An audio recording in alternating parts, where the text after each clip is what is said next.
happening at the time, when there's a big news happening, of BBC releasing a documentary on PM Modi and their income tax raids on the BBC office in Delhi and Mumbai. Yes. So how do you see all these things happening related to BBC and the documentary? Well, I don't conflate the two issues at all. I mean, obviously, the so-called documentary, which was more of a propaganda video, if you like, in a two-part series, was an absolutely disgraceful piece of shoddy journalism with an attack on Narendra Modi, both in his time as Chief Minister of Gujarat and then in his time as Prime Minister.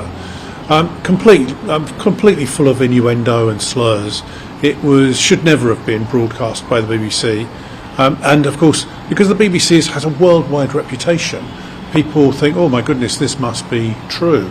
But it was produced by an external organisation, overseen by the BBC, and then broadcast as the truth. Well, it's far from the truth.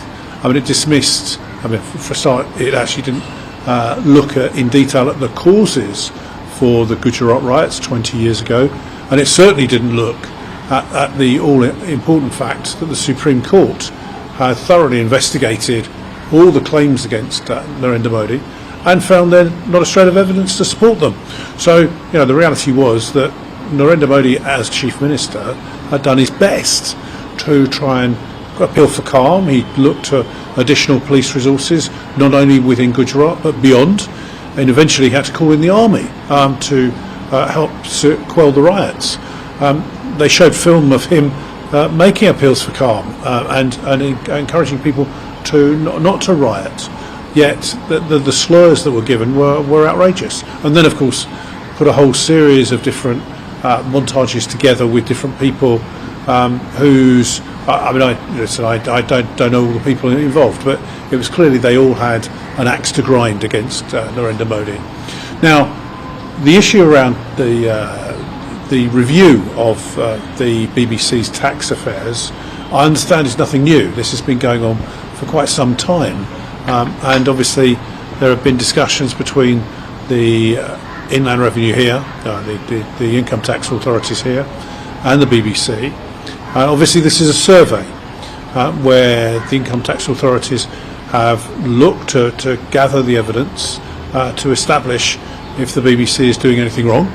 I would say quite openly, it's the BBC's job in operating within India is to make sure they accord with the rules and regulations, and I'm sure it'll be cleared up very quickly. But that's up to the authorities, the tax authorities. It's also up to the BBC to make sure they're accord with the rules that operate here. And I think there's a risk that a lot of the media have immediately said, "Oh my goodness me, this is some form of attack on the media." Personally, I don't see it that way. I think it's a review, it's a survey. At the moment there haven't been suggestions of charges or anything like that. So we are in the position whereby let the authorities operate, let the BBC act in, as they have done, in an open and transparent way, providing access to all the records and all the information, and then let the tax authorities come to their conclusions. And I trust that will be cleared up very quickly, because it's to the benefit of the tax authorities and for the BBC.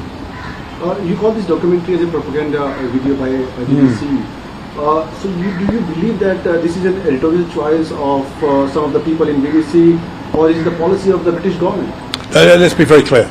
The BBC is not an arm of the British government. In fact, the BBC is frequently critical of the British government, and actually, to be fair, critical of all British governments there have ever been. That's their job. Their job is to ask questions, to look for evidence. But the key here is you can ask questions, but when there's evidence to the contrary, and it's quite clearly not the case, then you shouldn't be casting aspersions. And I think that's the difference here, which I think is extremely regrettable, because it would seem as if there was some sort of agenda with the BBC to disrupt UK-India relations, and I think that's a great shame. I asked our Foreign Secretary, James Cleverly, within the Chamber, Foreign Office questions, to actually make clear the government's policy, and of course he made clear The BBC is an independent organisation. They must do whatever they choose to do. But it is not the policy of the British government. And the British government regards India as a strong friend and a strong ally. And of course, we signed about a year ago now a cooperation agreement between the UK and India on security, defence and other matters. And that demonstrates the goodwill between our countries. And we are two countries with a shared past and a tremendous future ahead of us. And we are at the moment negotiating what could be an incredible free trade deal which will benefit India and the United Kingdom. So anything that disrupts that, I think, is regrettable, particularly when it's without foundation. This episode has created a ripple effect in the country, because next year is the election time. Yeah. So does it somehow affect the relations between India and the Britain? Well, I sincerely hope not. I mean, I think the one thing I agreed with, by the way, within this propaganda video, was the final comments, which said that Narendra Modi and the BJP government will probably be re-elected next time and the time after that. And so they deserve it, because the Indian government have done a remarkable job under Narendra Modi of transforming the economy in India, leading India to become the fifth biggest economy now in the world, on track to become the leading economy in the world on the way that it's going, and the most populous country in the world. We also have to celebrate the fact that India is the biggest democracy in the world, where the government can be replaced if that's what the people decide. So from that perspective, it's very important that we build the friendship and we build the relationship between the two countries, and we do so because obviously India has the G20 role this year. It's going to be welcoming the leaders of the world to here, and it's important that we cement our goodwill and good relations. And if we don't, that will be detrimental to India and also to the United Kingdom.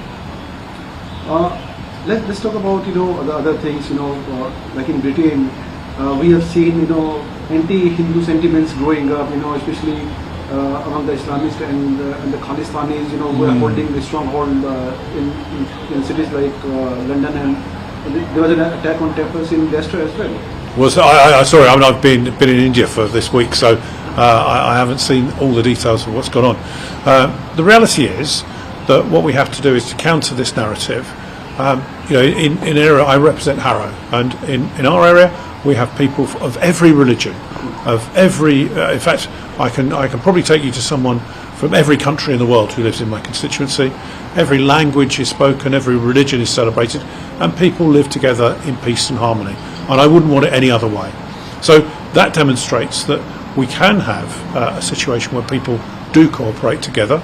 It's very important that the different faith organisations come together, they speak together, and if there's any concerns, any tensions, then actually they talk about them rather than resorting to demonstrations and causing trouble. Last year we had real problems in Leicester, where frankly what happened was some external people came into Leicester.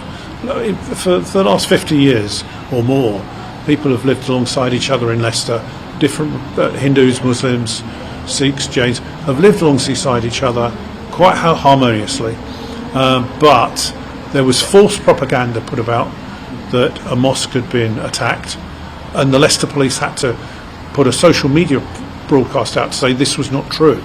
That caused people from outside Leicester to come in, and then there were riots and anti-Hindu action taking place, and we had temples attacked and people, I'm afraid, physically attacked, and that's extremely regrettable. Should not have happened, and the people responsible, clearly a large number of them were arrested and dealt with appropriately.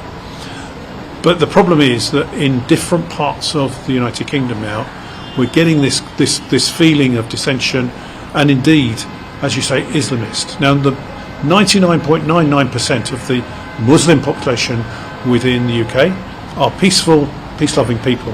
They just want to go on with their lives, celebrate their religion, of course.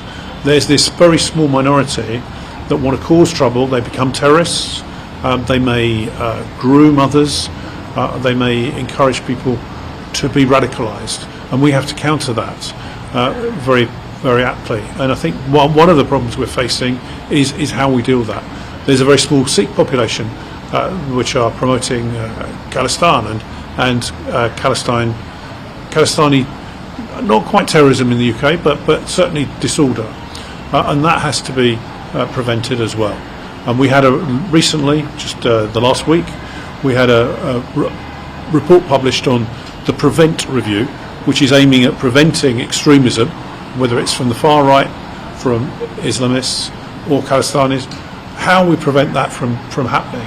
And it's quite clear that that has failed in the United Kingdom, and that we do have to do far more, particularly, I'm afraid, where now, because of the ease of access over the internet and social media, young people can be radicalised literally in their bedrooms.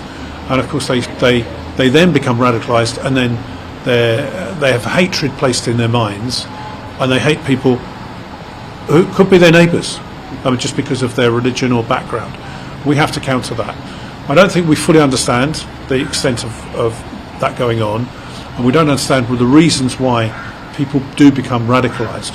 What we do know is there's a number of hate preachers that wish to radicalise people on that basis. And I would say very simply, that Hindus in the United Kingdom, Jains, Sikhs, Muslims, as I say, predominantly peace-loving people, and we need to ensure that that message is rolled out. Bob, we have seen you also face some kind of criticism, by supporting India and the Prime Minister Modi. So how do you feel, after seeing such kind of criticism by a section of people? I'm not particularly bothered. It's like water off a duck's back, as they say.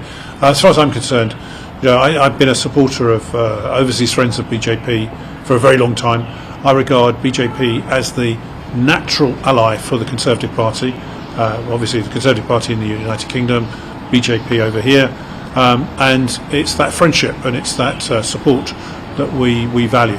Narendra Modi, as Chief Minister, turned Gujarat into the powerhouse of the economy of India, and now he's transformed India and is assisting in every area of India.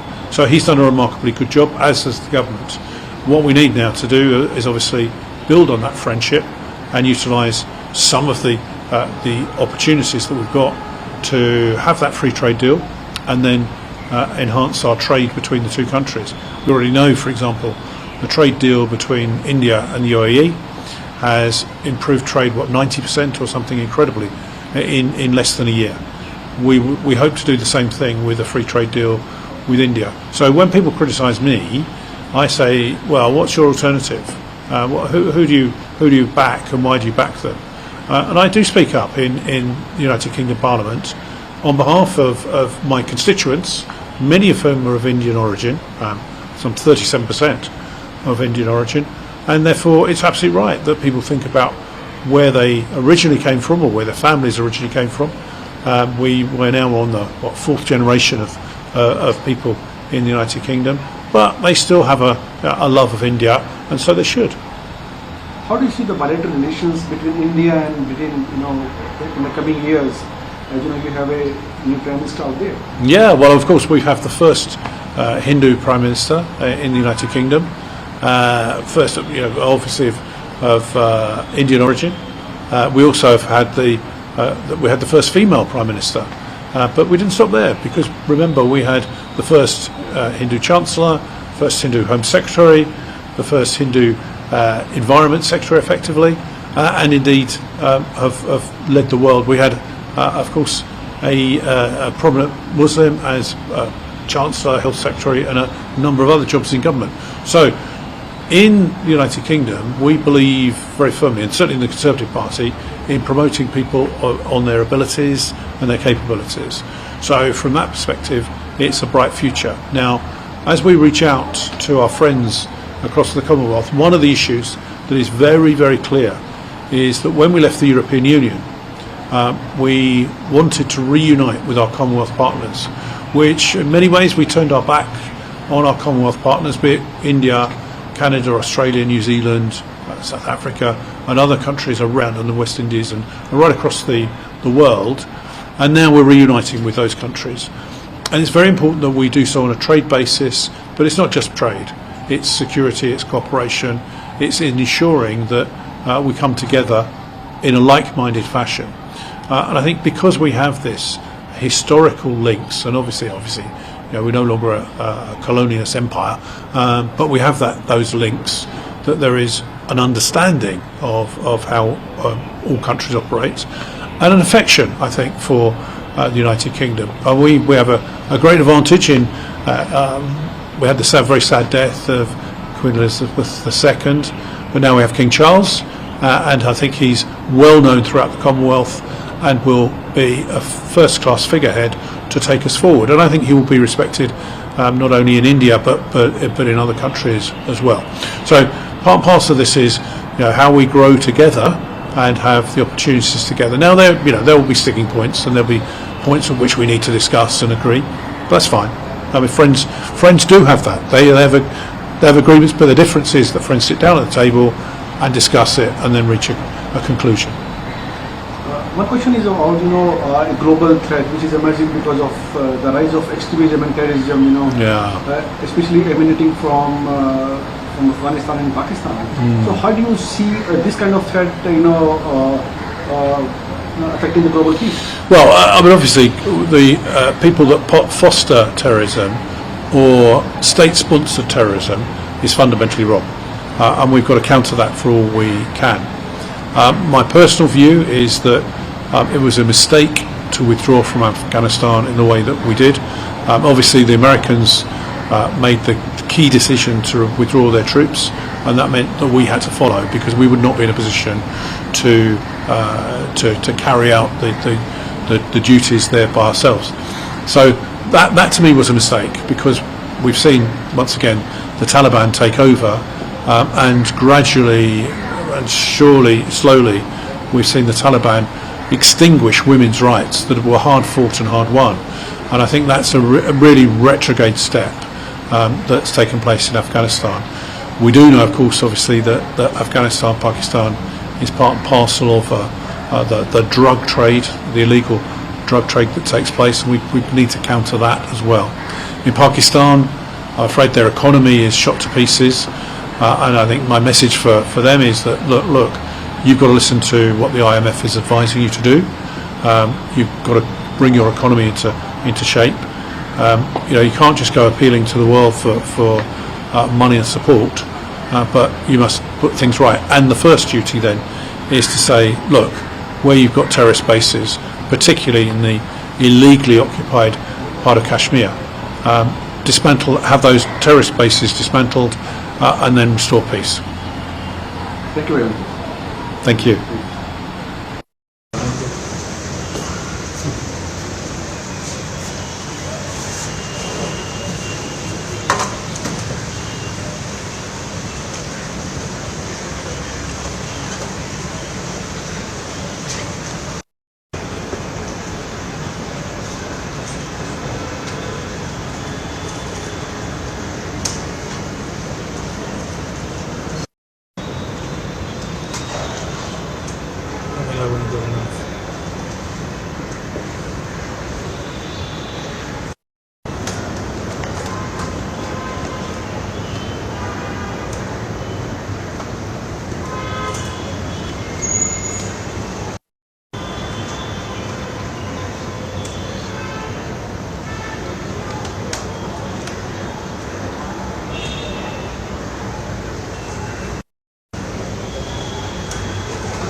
Thank you.